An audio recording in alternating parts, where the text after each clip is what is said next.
5 seconds. In conclusion, I would like to say a word in regard to employment with which I have been dealing so far. According to the figures supplied, the number of displaced persons from Bangladesh employed through employment exchanges is only 37,000. This is very meager compared with their total number, which comes to 32 lakh according to the official figures. This is with regard to Bangladesh refugees. The number of displaced persons from Pakistan employed through employment exchanges is not very encouraging, but still it is 75,000. I would urge upon the Honorable Minister to take this into consideration and see that something is done to find employment for these people. Of course, there is some expenditure incurred on general education and vocational training, but when we look at the number of persons who have been given vocational training, we find that the number already trained and under training is only 17,000. This figure also seems to be very small considering the magnitude of the problem before us. Some programs of general improvement have been undertaken by the government of West Bengal by way of setting up new industries, etc.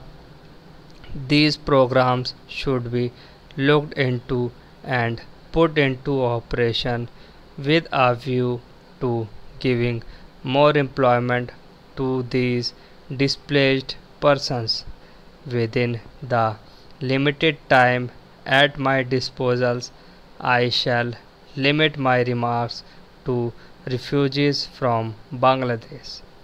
The first thing which strikes one as one looks at the various progress and publications that have been given to us is the amount of contradiction one has to battle against. The first contradiction is in regard to the number of persons government think they have rehabilitated in West Bengal, granting that it is difficult to make a final assessment of the number of refugees who have come from Bangladesh.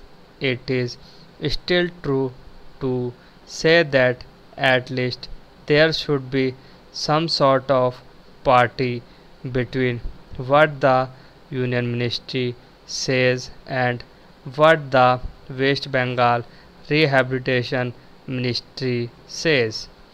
Only a few days ago, the West Bengal Minister of Rehabilitation said that there are 22 lakhs of refugees who have to be rehabilitated, but the central government's figures are 31 lakhs.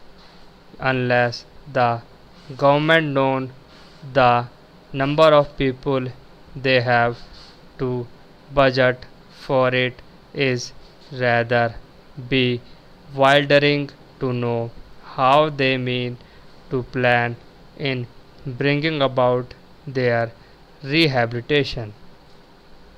As a matter of fact, many other sources believes that the figure is far higher, but in any case there should be some parity and some idea as to the extent of the rehabilitation problem which still remains before the people of West Bengal. The other contradiction is this: on the one hand, Srimati Renuka Ray says that in the near future they will be making a successful competition of the work of economic rehabilitation of refugees in that state, but only last year Sri AP Jain said that as yet the problem of the displaced persons from Bangladesh was a matter which was giving some concern. I really do not understand why, in spite of Sri AP Jain recognizing that the problem is still quite serious, Srimati Renuka Ray should have made such a statement. Yet, when we heard the Honorable Finance Minister, we find that there has been a big shortfall in rehabilitation budget.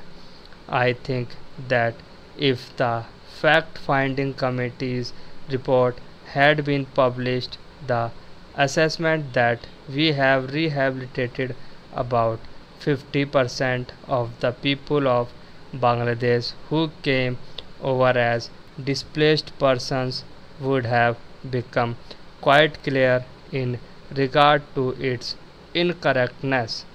As a matter of fact, when we went round the camp and colonies in West Bengal, we found that as yet not more than 15% of the people have been rehabilitated in the sense that they are able to eke out their substance on the poorest levels.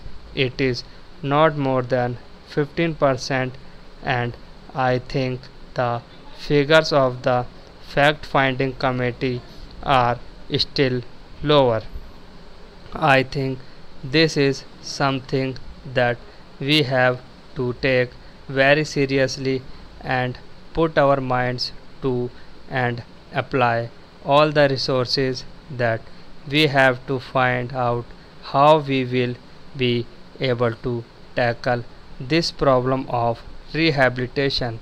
Now, coming to the question of relief, I feel that until we are able to give really proper rehabilitation, we cannot withdraw relief. It is no use arguing whether relief leads to lethargy and moral slackness unless our rehabilitation policies are fruitful. Have we any right to starve the people to death? As a matter of fact, Sri AP Jain may know that in West Bengal the incidence of tuberculosis amongst the refugee population is very high. Only a small percentage of the population is, of them is catered for by the medical relief given by the Directorate of Rehabilitation. If I am to tell you the tragic fate of the refugees in West Bengal, I would refer you to a report which appeared in February 1954.